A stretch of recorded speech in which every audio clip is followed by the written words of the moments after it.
Selamat malam, saudara yang Tuhan kasihi. Ketika pandemi 19 melanda bangsa di dunia, khususnya bangsa Indonesia, dan juga lebih khusus lagi di kota Surabaya, yang sedang menerapkan di tahap ketiga, ada maksud indah dari Yesus, yaitu kita dapat berkumpul bersama-sama dalam ibadah keluarga. Harus ada sukacita senantiasa. Oleh karena itu, mari memulai ibadah dengan memuji dari Kidung Jumat pasal 4. Bait 5 dan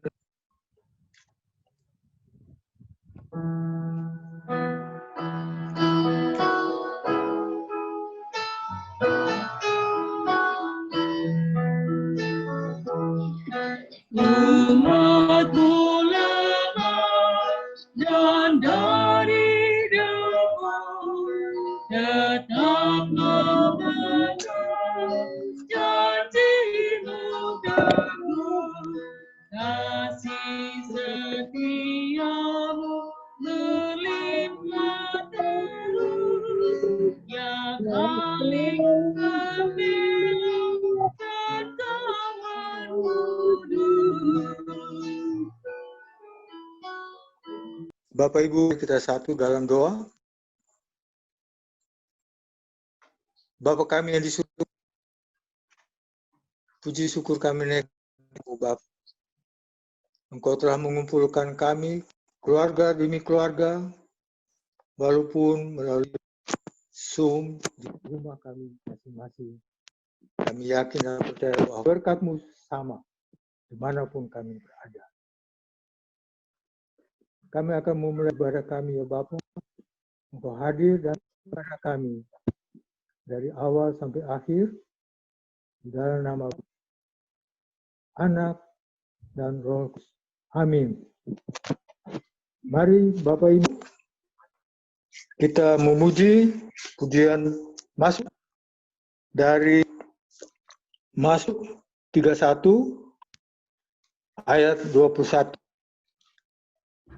Bacaan Mazmur 31 ayat 21 yang akan baca secara selain orang bermazmur.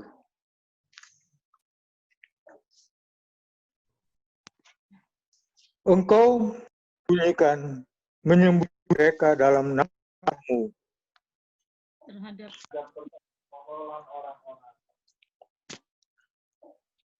Engkau melindungi mereka dalam tahan lidah.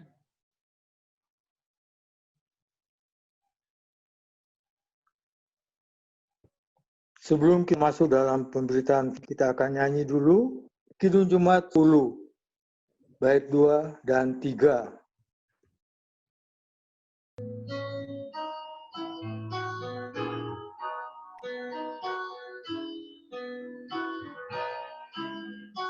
Pujilah Tuhan yang bijak mengubah tubuhmu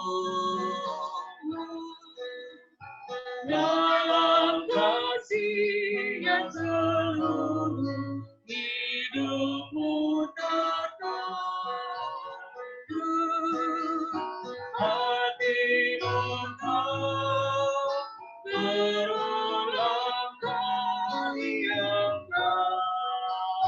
oleh sayapnya tertidur.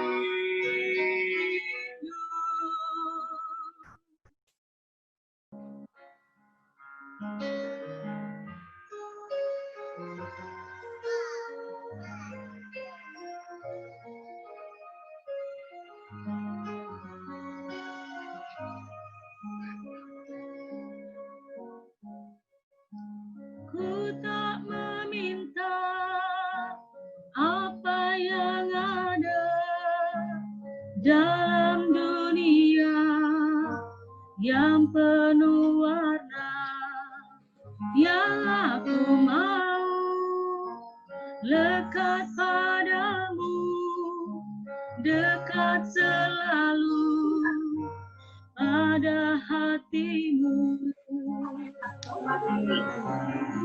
Engkau Tuhan yang menebusku, Kau yang memeliharaku, hanya Engkau Tuhan segalanya, harta sejatiku.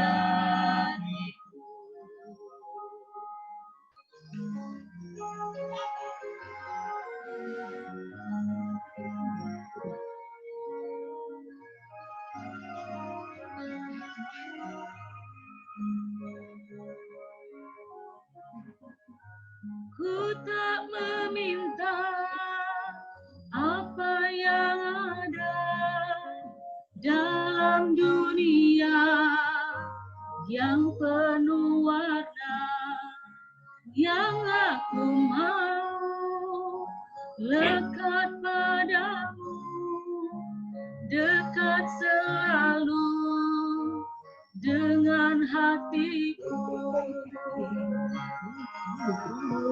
Engkau Tuhan yang menebusku, Kau yang memeliharaku, hanya Engkau Tuhan segalanya, harta sejatiku. Maka Tuhan yang menebusku, Kau yang memeliharaku, hanya Engkau Tuhan segalanya, harta sejatiku.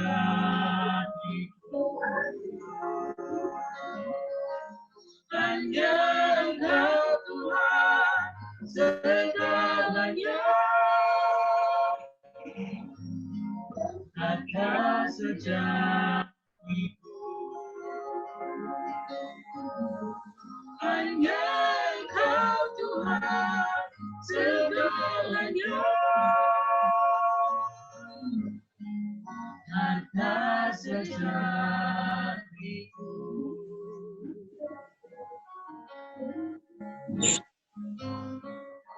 Yang aku mau lekat padamu, dekat selalu dengan hatimu.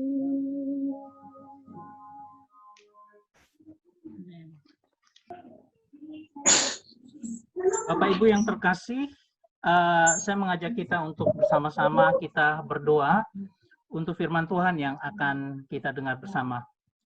Mari kita satu dalam doa. Terima kasih Tuhan, Engkau memberikan kami kesempatan untuk bisa bersama-sama dalam ibadah pada malam hari ini, ibadah keluarga GPIB Maranatha.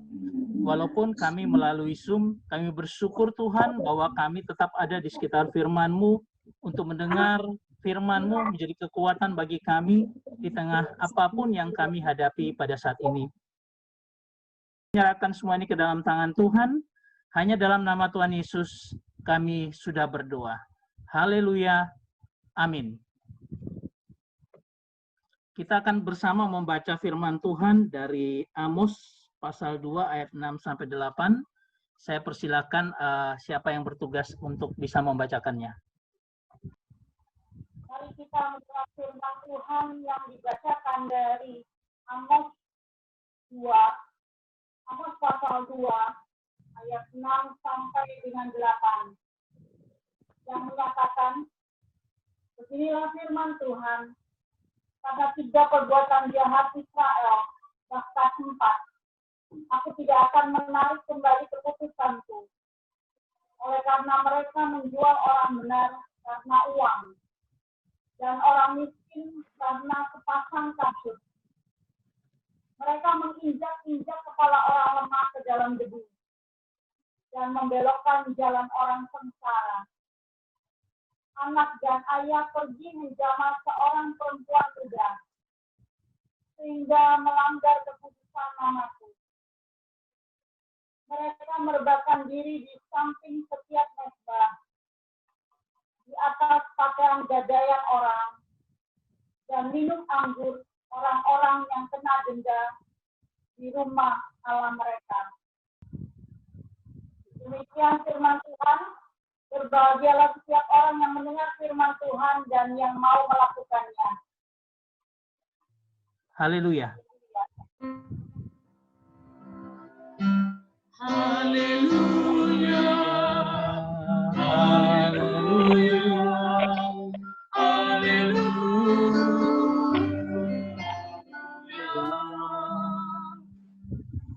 Ya, Bapak Ibu terkasih dalam Tuhan, kita akan bersama-sama melihat bagaimana apa yang disampaikan oleh Tuhan melalui Nabi Amos, melalui firman Tuhan yang kita baca.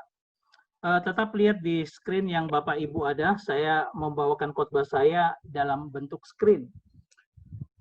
Kalau kita melihat dan membacanya daripada pasal yang pertama, itu diberi perikop hukuman bagi bangsa-bangsa lain. Dan ada sekitar 8 bangsa yang masuk dalam hitungan hukuman itu. Pertama ada Damsyik ketika dikatakan bahwa dosa mereka adalah telah mengirik Gilead. Kemudian ada Gaza, di mana mereka mengangkut satu bangsa ke dalam pembuangan, dan Tirus, mereka menyerahkan satu bangsa dan tidak ingat perjanjian. Edom mengejar saudaranya dan mengekang dan mendendam. Kemudian kita melihat lagi ada Amon membelah perut perempuan hamil. Kemudian Moab membakar tulang Raja Edom menjadi api. Dan Yehuda termasuk di dalamnya.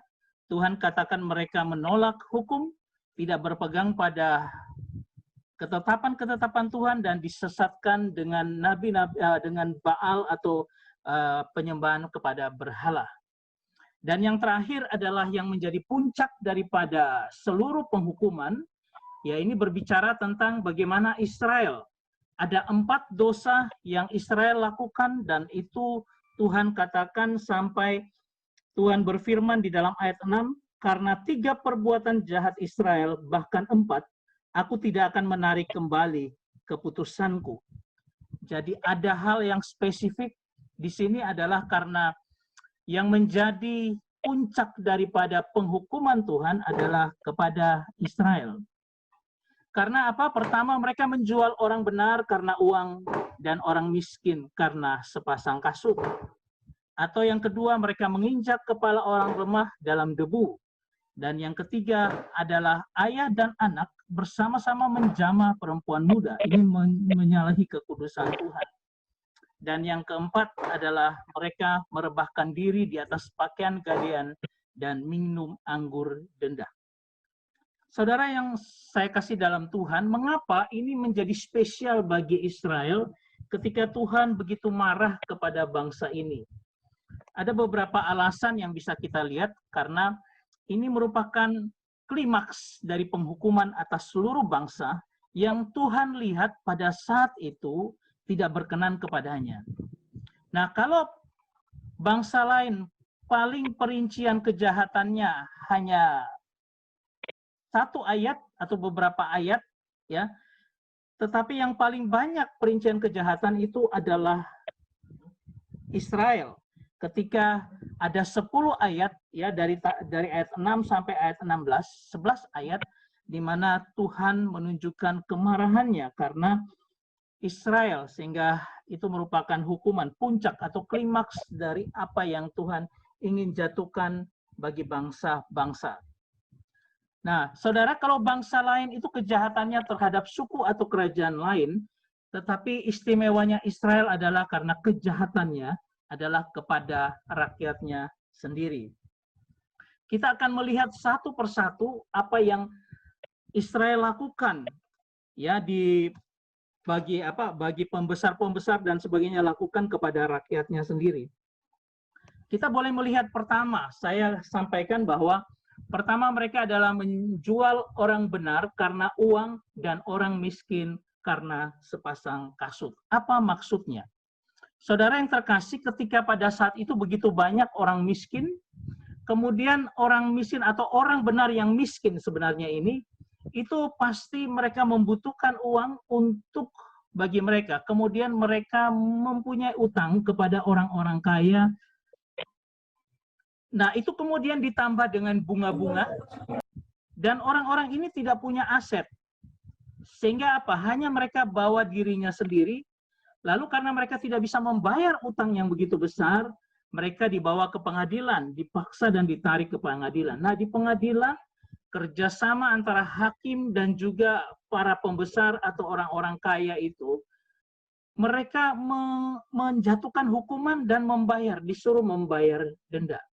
Dan apa yang terjadi dengan orang miskin atau orang benar yang miskin sebenarnya ini adalah dia hanya punya dirinya sendiri. Dan apa yang terpaksa harus dilakukan adalah karena dia harus menyerahkan akan dirinya untuk menjadi budak bagi orang yang dia punya utang.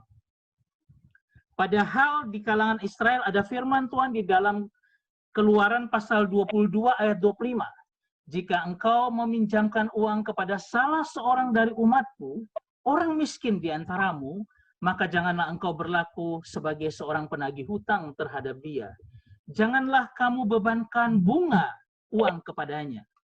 Jadi seharusnya kalau orang miskin ini tidak bisa lagi membayar, dia diberikan sedikit kelonggaran dengan dia bekerja, bertani, dan akhirnya dia mendapatkan uang dan dia bisa membayarkan utangnya.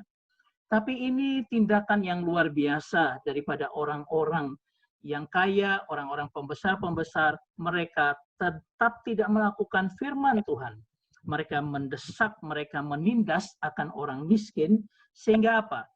Karena kau tidak punya uang, kamu saya jual sebagai budak. Dan sangat disayangkan bahwa mereka akhirnya memang dijual sebagai budak. Nah, dan Anda tahu bahwa kalau zaman dulu, untuk menyatakan sebuah perjanjian itu sah, itu adalah dengan menukar kasut. Ya, orang kaya ini tahu bahwa orang miskin, harta orang miskin yang paling terakhir adalah kasutnya. Karena walaupun dia miskin, tapi dia bukan budak. Kalau budak tidak punya kasut. Sehingga apa yang terjadi? Nah, kasut itu adalah sandal menurut kita sekarang, atau sepatu pada waktu mereka dulu. Nah, akhirnya apa? Orang kaya ini menjual akan orang miskin, orang yang tidak punya kemampuan untuk membayar utang itu, dia jual kepada orang lain, kemudian sebagai persyaratannya mereka menukar kasut. Di mana apa? Kasut daripada orang lain yang membeli itu diberikan kepada orang kaya itu yang menjual budaknya, sedangkan kasut daripada budak itu dia diberikan kepada orang yang membelinya. Jadi terjadi penukaran seperti itu untuk mensyahkan akan perjanjian penjualan budak seperti itu. Dan akhirnya orang yang tadi hanya miskin, dia akhirnya apa? Dia akhirnya tidak punya kasut. Dan karena dia tidak punya kasut, dia disebut seorang budak. Saudara yang terkasih, ini perbuatan yang sungguh luar biasa karena melanggar hukum Tuhan juga ketika dikatakan dalam Imamat pasal 25 ayat 39. Dan apabila saudaramu jatuh miskin di antaramu sehingga menyerahkan dirinya kepadamu, janganlah kamu memperbudak dia. Artinya ini dosa yang begitu luar biasa bertumpuk-tumpuk yang menyangkut masalah strata ekonomi, strata sosial pada zaman itu. Ketika orang miskin yang sudah tidak bisa berbuat apa-apa dan dia harus semakin ditindas dengan dia menjadi budak. Ini adalah dosa yang sangat luar biasa. Tuhan benci melihat perlakuan orang-orang ini kepada orang sebangsanya. Dan ini yang menjadi alasan Tuhan sampai menghukum akan Israel. Ini baru bagian yang pertama. Pada bagian yang kedua dikatakan menginjak kepala orang lemah dan membelokkan jalan orang sengsara. Saudara, kalau kita melihat ya, bagian yang terhormat daripada seorang walaupun dia budak, siapapun juga dia adalah kepala bagian yang paling terhormat. Tetapi apa yang terjadi ketika mereka menjadi budak ini seperti gambaran saja. Tuhan memberikan sebuah semacam ilustrasi bagaimana mereka menginjak akan harga diri, menghancurkan harga diri daripada orang yang lemah. Karena apa? Kepala orang lemah, orang yang lemah itu walaupun itu kepala adalah merupakan bagian yang penting bagi dia, bagian yang mulia, itu diinjak oleh kaki daripada pembesar ini. Sehingga apa yang terjadi? Kalau mau dilihat bahwa ini adalah sesuatu penghinaan, karena kaki paling hina itu dari orang kaya, itu menginjak kepala daripada orang miskin, yang merupakan bagian yang terhormat. Artinya orang kaya itu menginjak si miskin, ini adalah suatu penghinaan yang sangat-sangat besar. Bahkan ketika orang kaya itu atau orang miskin ini ingin mencari pembelaan kemanapun, dia tidak dapat pembelaan. Nah, harapannya cuma tinggal satu. Harapan daripadanya hanya tinggal satu, yaitu dia akan pergi ke pertemuan tua-tua yang biasa dilakukan di depan gerbang kota. Maka ia akan ke sana. Tetapi si kaya ini menghalangi jalan orang sengsara yang mau ke sana. Entah dibikin bagaimana sehingga jalannya tidak bisa kepada orang-orang yang ada, yang sedang, misalnya pemuka, tua-tua kota yang sedang, dia ingin, orang sengsara ini ingin membela akan haknya dia, sampai seperti itu pun tidak bisa. Artinya apa?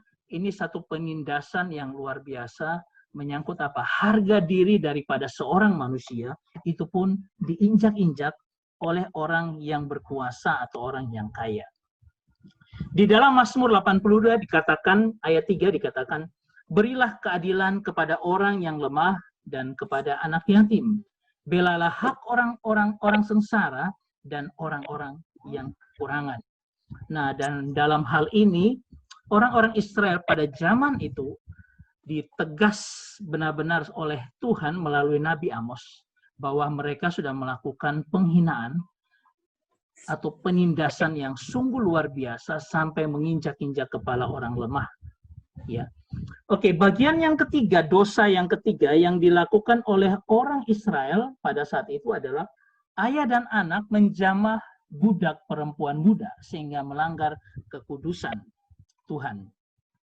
Saudara yang terkasih, sebenarnya di dalam bahasa ITB atau terjemahan baru dikatakan sebagai seperti ini, dikatakan bahwa anak dan ayah pergi menjamah seorang perempuan muda.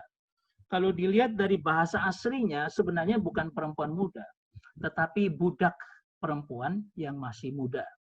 Ya, jadi kita lihat dalam konteks dosa pertama, dosa kedua ini berbicara tentang budak sebenarnya. Nah, kenapa Tuhan begitu marah karena mereka melakukan ini? Karena apa? Ayah dan anak laki-laki itu menjadikan budak perempuan mereka bukan sebagai budak saja, tetapi juga jadi budak seks mereka. Karena mereka adalah penguasa. Mereka menggunakan akan budak perempuan untuk memuaskan nafsu seks mereka. Padahal di dalam aturan daripada bangsa Israel, seorang ayah janganlah menyingkap aurat menantunya, atau seorang anak janganlah menyingkap aurat ibunya. Artinya ayah dan anak tidak boleh bersama-sama kemudian menjadikan sebagai budak seks satu perempuan yang sama. Ya, itu sudah dilarang dalam kehidupan orang Israel pada waktu itu. Tetapi ini yang dilakukan oleh ayah dan anak daripada orang Israel, sehingga Tuhan begitu marah kepada mereka.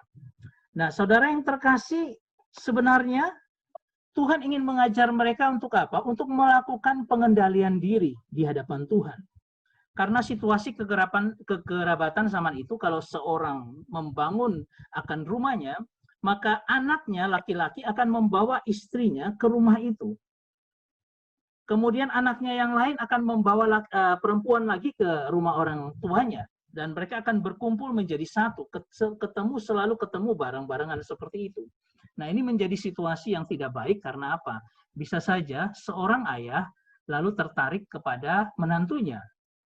Atau sebaliknya, seorang ibu kepada anak menantu laki-lakinya.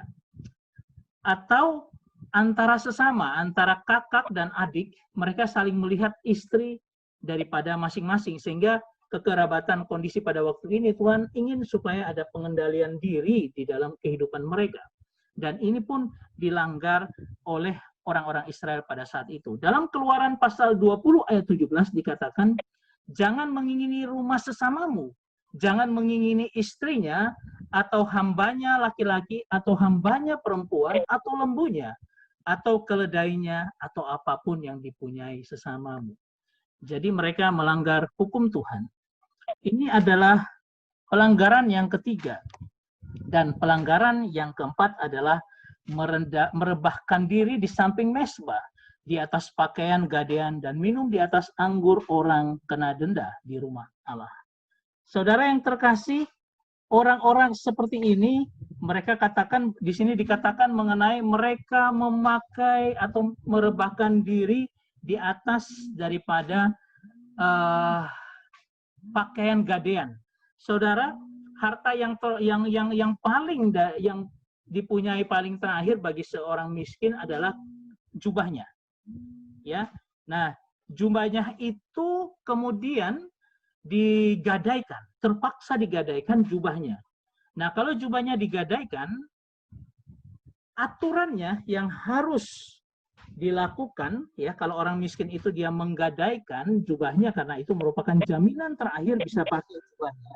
Nah, itu di dalam Ulangan dikatakan bahwa Ulangan 24 ayat 12. Jika seorang miskin, janganlah engkau tidur dengan barang gadaiannya. Ya. Artinya apa? Jikalau ada seorang miskin yang menyerahkan jubahnya, maka malam hari atau sore harinya engkau harus mengembalikan jubahnya dulu. Karena apa? Pada malam hari dia kalau tidur di tempat di mana-mana karena dia miskin dan dia tidak punya jubah, dan suhu pada saat itu adalah sangat ekstrim, bisa dari 40 derajat Celcius pada siang hari begitu panas sampai dengan minus 4 derajat Celcius pada waktu malam, orang ini akan sangat-sangat menderita. Sehingga aturannya adalah jikalau dia miskin dan dia menggadaikan jubahnya, dia harus dikembalikan sementara pada sore hari supaya tetap dia pakai jubahnya. Tetapi orang-orang ini pembesar dan mungkin mereka yang berkuasa pada waktu itu, orang kaya, dia tidak mengembalikan pakaian gadaian, tetapi dia malah pakai untuk hanya sebagai alas tidurnya.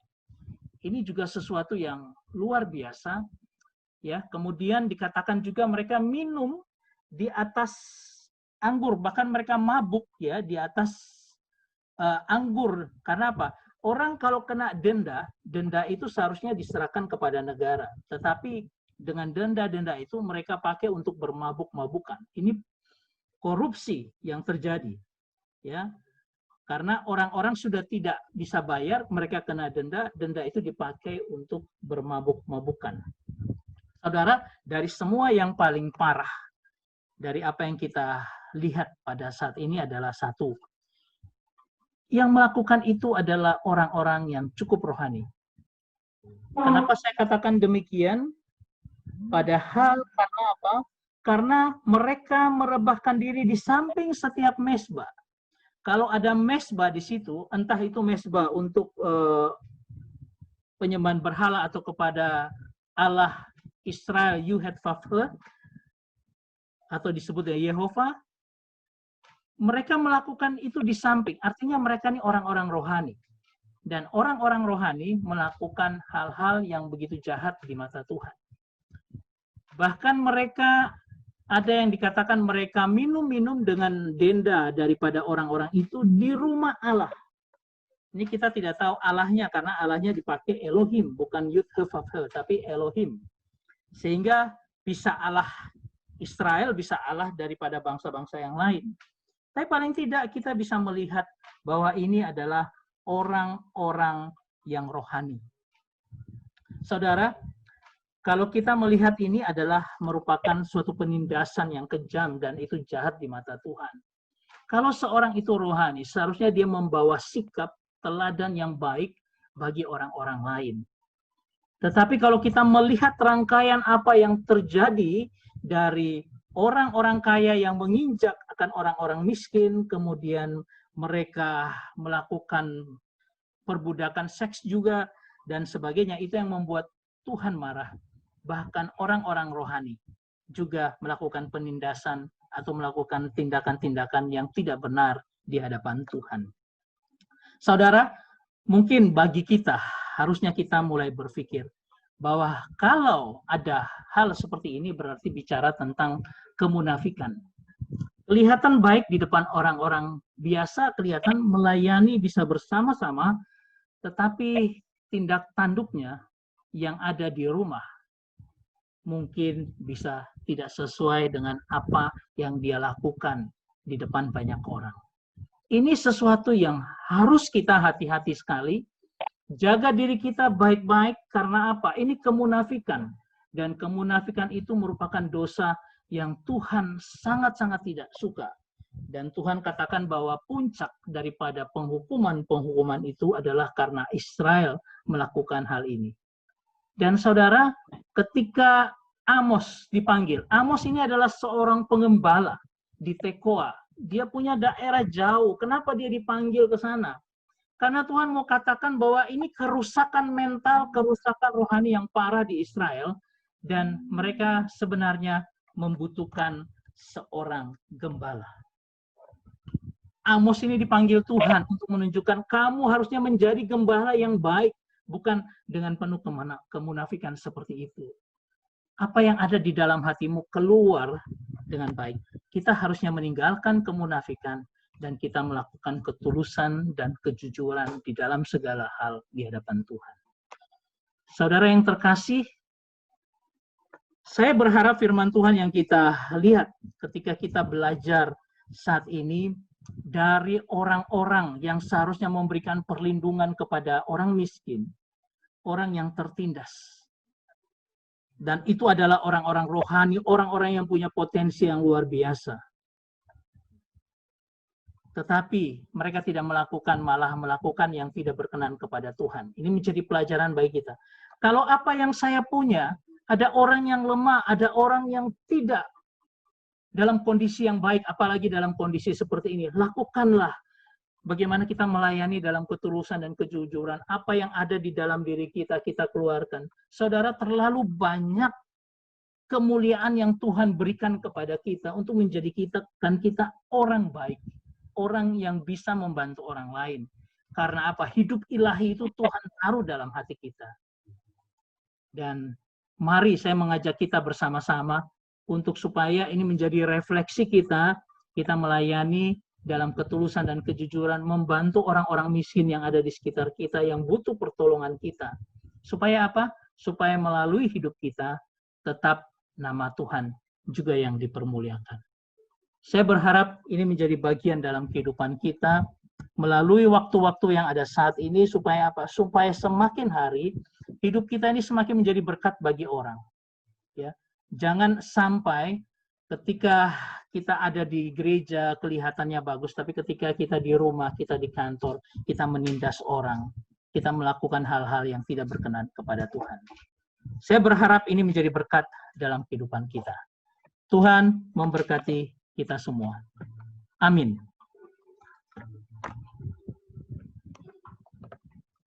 Saudara yang terkasih, kita akan bersama-sama mengaminkan akan firman Tuhan ini. Kita akan memuji bersama-sama Kidung Jemaat 389.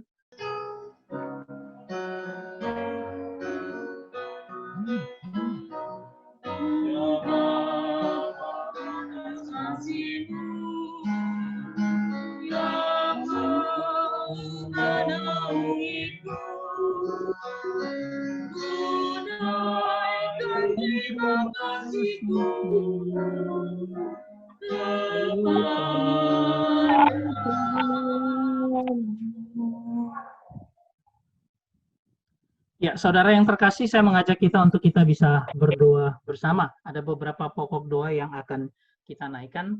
Saya mengajak kita untuk berdoa. Mari kita satu dalam doa. Tuhan, terima kasih buat firman yang boleh kami dengar untuk mengajak kami semua untuk melayani dalam ketulusan dan kejujuran, untuk mengikis akan sifat-sifat jahat dalam kehidupan kami, sehingga kami melakukan hal-hal yang berkenan kepadamu sebagai hamba-hambamu, sebagai anak-anakmu Tuhan. Kami menyerahkan diri kami, Tuhan Kau yang pimpin. Kami berdoa dengan pokok-pokok pergumulan yang sudah masuk, orang-orang yang membutuhkan kasih dan anugerah-Mu Tuhan, dan sebagai pelayan-pelayan kami juga mendoakan mereka supaya tangan Tuhan nyatakan dalam kehidupan mereka, membantu dan menolong mereka. Kami berdoa bagi Pak Max Renakoli. Kami serahkan saudara kekasih kami Andre Sugiarto yang sedang bertugas di Rumah Sakit Eka di Sumbawa NTT Tuhan. Kami berdoa bagi Bapak Robert Sian, saudara kekasih kami Tuhan, yang mana istri kekasih sedang sakit Tuhan, Kau yang tolong Tuhan. Terima kasih kami berdoa juga Tuhan bagi Ibu Ita Ultosea, bagi anak-anak yang sedang berkuliah maupun yang dalam sekarang lagi bekerja. Tuhan Kau tolong di tengah pandemi ini semakin sulit kehidupan, dan kami mau serahkan ke dalam tangan Tuhan. Berdoa bagi keluarga Sucahyo Budi yang dalam kesehatan yang menurun. Tuhan Kau pimpin keluarga ini. Bapak Sucahyo kami serahkan dalam tangan Tuhan. Kami serahkan Tuhan akan anak-anak yang sekarang sedang mencari sekolah lanjutan. Deo, Febi, Shalom Kainama, dan semua anak-anak yang ada di jemaat kami Tuhan. Dan kami juga berdoa bagi Ibu Debbie Sapasuru yang dalam kondisi sakit dan sekarang dalam proses penyembuhan. Tuhan Kau yang tolong, Bu Debbie kami serahkan dalam tangan-Mu. Ibu Yeti Kainama juga Tuhan yang bekerja di Rumah Sakit Siloam sebagai perawat. Tuhan tolong, Tuhan jaga, bungkus dengan anugerah-Mu Tuhan. Bahkan kami berdoa bagi Sarah yang Jumat depan akan maju skripsi. Tuhan Kau yang tolong Tuhan. Engkau yang pimpin Tuhan Sarah agar dia bisa selesaikan kuliahnya dengan baik dan dapat apa yang dia inginkan dalam hidup ini. Kami serahkan Sarah, Tuhan juga pimpin, kami serahkan seluruh keluarga, kami serahkan dalam tangan-Mu. Terima kasih bagi Bu Olha, kami serahkan, Tuhan berikan kekuatan menghadapi setiap tantangan pergumulan pelayanan, Tuhan berikan juga kesehatan, pimpin seluruh keluarga, kami serahkan Bu Olha dalam tangan-Mu. Terima kasih Bapak, seluruh jemaat kami dimanapun mereka berada, ketika pandemi ini melanda kami, kami percaya Tuhan punya maksud dan rencana indah dalam setiap kehidupan kami. Tuhan tolong Tuhan, agar selama proses kami menjalani ini, Tuhan berikan kami kekuatan, iman yang teguh untuk semakin berharap pada Tuhan. Bahkan ketika ini pun selesai, Tuhan juga boleh menghantar kami untuk bisa bersekutu bersama Tuhan dalam sebuah jemaat yang Tuhan sudah berkati, yang Tuhan sudah jaga. Kami serahkan kami semua yang ada di tempat ini. Tuhan Kau pimpin kami masing-masing dengan setiap pergumulan di dalam masa-masa ini Tuhan. Berkati kami dan jaga kami Tuhan, karena kami percaya anugerah dan penyertaan Tuhan sungguh luar biasa bagi kami. Terima kasih Tuhan Yesus, kami menyerahkan akan setiap pokok doa kami ini hanya di dalam nama Yesus Tuhan, nama yang berkuasa yang sudah mengajar kami untuk berdoa bersama-sama. Bapa kami yang di surga, dikuduskanlah nama-Mu, datanglah kerajaan-Mu, jadilah kehendak-Mu di bumi seperti di surga. Berikanlah kami pada hari ini makanan kami yang secukupnya, dan ampunilah kami akan kesalahan kami, seperti kami juga mengampuni orang yang bersalah kepada kami, dan jangan bawa kami ke dalam pencobaan, tetapi lepaskanlah kami daripada yang jahat, karena Engkau-Lah yang punya kerajaan dan kuasa dan kemuliaan sampai selama-lamanya. Amin.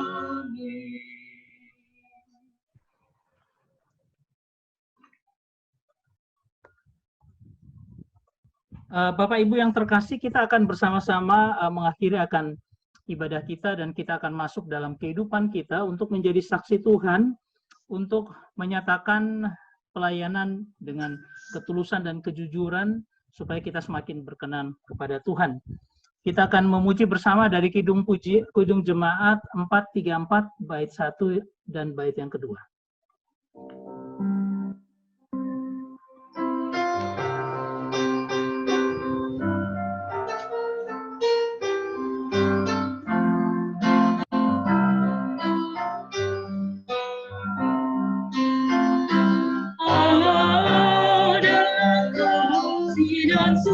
Kasih bukalah hatimu bagi firman-Nya. Allah adalah kasih dan sumber kasih, bukalah hatimu bagi firman-Nya. Kami dalam dunia, bukan di dunia. Kamu dalam dunia, bukan di dunia. Akulah yang menjadi saudaramu. Allah adalah kasih dan sumber kasih, bukalah hatimu bagi firman-Nya. Allah adalah kasih dan sumber kasih, bukalah hatimu bagi firman-Nya. Mari kita terima akan berkat Tuhan. Terima kasih Tuhan buat semua yang kami dengar pada malam hari ini. Jadikan kami hamba-hamba-Mu yang melayani Engkau menjadi berkat dan kesaksian bagi semua orang. Dan pulanglah dan terimalah berkat Tuhan.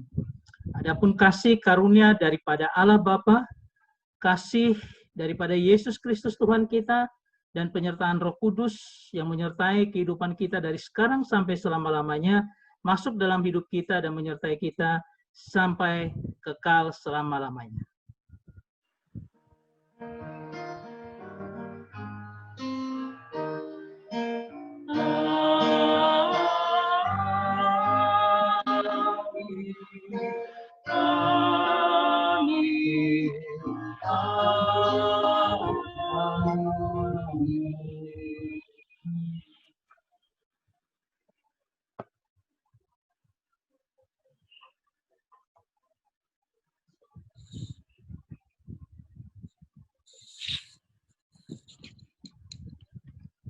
Ibadah selesai, Tuhan memberkati.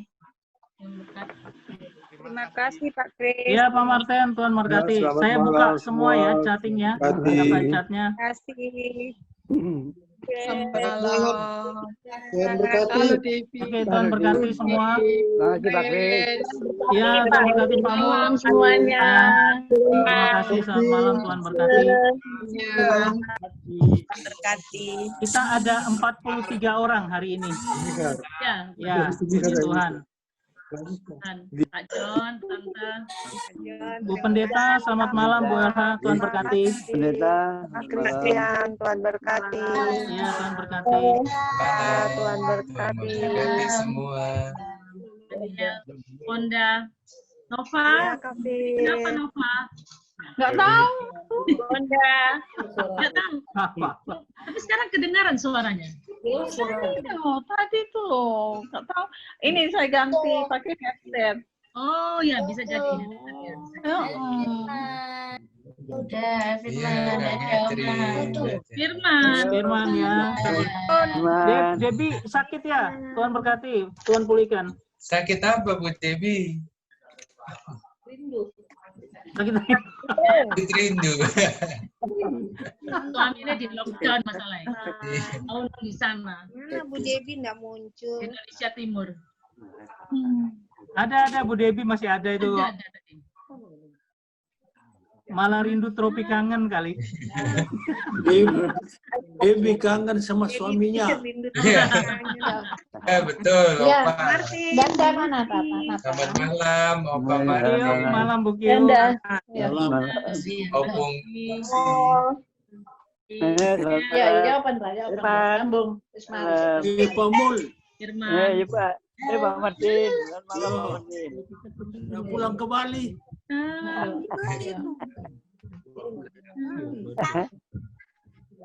Selamat malam Pak Martin. Malam ya semua ya. Bu Morin. Ya. Ketemu Sabtu. Jangan lupa hari Sabtu ya, hari Sabtu doa pagi. Pak Franky mana? Pak Franky. Oh, Pak Franky sudah keluar langsung.